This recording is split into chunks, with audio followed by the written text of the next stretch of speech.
A Northern New York business has reopened and is back in business after a devastating fire closed it down for nearly a year. We're one of the last 5 bakeries in the country that makes a handmade product like this. The family-run business has been rolling out Pennsylvania Dutch pretzels since the early 1930s using just the basics: water, flour, yeast, and salt. When the bakery was started in 1935, it was during the Great Depression, and so there was a lot of labor, and those raw materials, those ingredients, were very easy to get. And so it made a great combination for a business back in the day. And of course it was started in Pennsylvania, so it has a Pennsylvania Dutch root, which ties back to the history coming from Germany. We use the same exact recipe here today. The factory moved to Franklin County in the town of Moira from Teresa, New York in October 2020. To see manufacturing happen in Moira, New York, and these pretzels get sent all over the world and mostly United States, it's really something, it's really an accomplishment to see that happen. At the twisting table, every pretzel is hand rolled and hand twisted. The company has been owned by the Martin family for 4 generations. Josiah, the current owner, is just 20.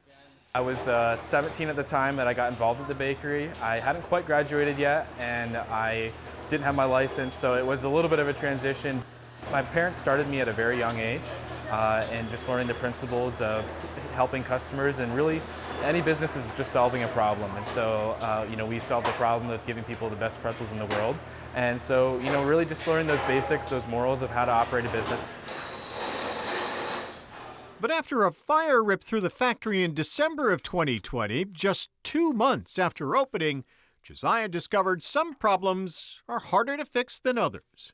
The fire destroyed all our stock, destroyed everything, and so pretty much put the business on hold.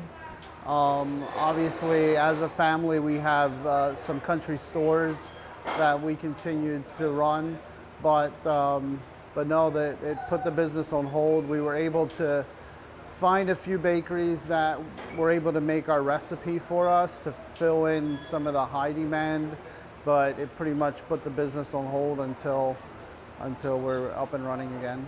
The cause of the fire was never determined. Despite bakeries around the country stepping in to help with production, the Martins still suffered a devastating loss. Yeah, we were down for about a year, and even the prior year was a little bit bumpy because we were moving the business, so we didn't have very consistent distribution to begin with.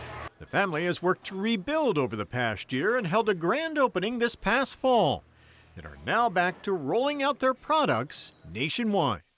We make 18,000 a day. Being able to continue that legacy is just a huge blessing.